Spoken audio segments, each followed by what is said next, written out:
ಭಾರತ ಅಮೆರಿಕದ ಡೀಲ್ಗೆ ರೈತರು ಆಕ್ರೋಶವನ್ನ ವ್ಯಕ್ತಪಡಿಸ್ತಾ ಇದ್ದಾರೆ. ಈಗ ತಾನೇ ಸಿಎಂ ಸಿದ್ದರಾಮಯ್ಯನವರು ಆಕ್ರೋಶವನ್ನ ವ್ಯಕ್ತಪಡಿಸಿದ್ದು ಅದರಿಂದ ಆಗ್ತಾ ಇರುವಂತಹ ಅಥವಾ ಆಗಬಹುದಾದ ಸಮಸ್ಯೆಗಳ ಬಗ್ಗೆ ನಾವು ನೋಡ್ತಾ ಇದ್ವಿ. ಈಗ ಭಾರತ ಮತ್ತು ಅಮೆರಿಕದ ಡೀಲ್ಗೆ ರೈತರು ಆಕ್ರೋಶವನ್ನ ವ್ಯಕ್ತಪಡಿಸ್ತಾ ಇದ್ದಾರೆ. ಏನ್ ಹೇಳ್ತಾ ಇದ್ದಾರೆ ಅಂತ ಅಂದ್ರೆ, ಜೊತೆಗೆ ಏನ್ ಮಾಡ್ಬೇಕು ಅಂತ ಹೊರಟಿದ್ದಾರೆ, ಏನ್ ಆಲೋಚನೆ ಮಾಡ್ತಾ ಇದ್ದಾರೆ ರೈತರು ಅಂತ ನೋಡೋದಾದ್ರೆ, ಫೆಬ್ರವರಿ 12ಕ್ಕೆ ಪ್ರತಿಭಟನೆಗೆ ನಿರ್ಧಾರವನ್ನ ಮಾಡಲಾಗಿದೆ.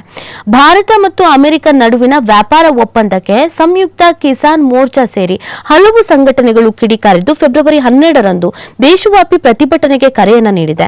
ಪ್ರಧಾನಿ ನರೇಂದ್ರ ಮೋದಿ ಅಮೆರಿಕ ಅಧ್ಯಕ್ಷ ಡೊನಾಲ್ಡ್ ಟ್ರಂಪ್ ಪ್ರತಿಕ್ರಿಯಿಸೋಕೆ ನಿರ್ಧರಿಸಿದೆ. ಭಾರತ ಸರ್ಕಾರವು ರೈತರ ಹಿತರಕ್ಷಣೆ ಮಾಡಲಿದ್ದೇವೆ ಅಂತ ಭರವಸೆ ಕೊಟ್ಟಿದೆ.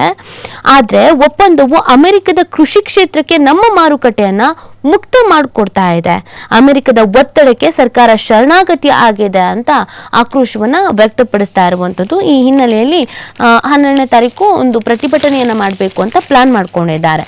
ಕೇಂದ್ರ ಸರ್ಕಾರದ ವಿರುದ್ಧ, ಕೇಂದ್ರ ಸರ್ಕಾರದ ಈ ನೀತಿಯನ್ನ ವಿರೋಧಿಸಿ ಪ್ರತಿಭಟನೆಯನ್ನ ಮಾಡ್ತೀವಿ ಅಂತ ಹೇಳ್ತಾ ಇದ್ದಾರೆ. ಕಾರಣ ಏನು ಅಂತ ಅಂದ್ರೆ, ಇದರಿಂದ ನಮ್ಮ ರೈತರಿಗೆ, ಭಾರತದ ರೈತರಿಗೆ ಅನುಕೂಲ ಅಂತೂ ಆಗಲ್ಲ, ಅಮೆರಿಕದ ರೈತರಿಗೆ ಅನುಕೂಲ ಆಗತ್ತೆ, ನಮಗೆ ಇದರಿಂದ ಅನ್ಯಾಯವೇ ಆಗತ್ತೆ. ಆದ್ರೂ ನಮ್ಮ ಭಾರತ ಇದನ್ನು ಒಪ್ಕೊಂಡಿದೆ ಅಂತಂದ್ರೆ ಅದಕ್ಕೆ ಕಾರಣ ಅಮೆರಿಕದ ಮುಂದೆ ಶರಣಾಗತಿ ಆಗ್ತಾ ಇರೋದು, ಅಥವಾ ಅಮೆರಿಕ ಏನ್ ಹೇಳುತ್ತೋ ಅದೆಲ್ಲದಕ್ಕೂ ಒಪ್ಕೊಳ್ತಾ ಇರೋದು.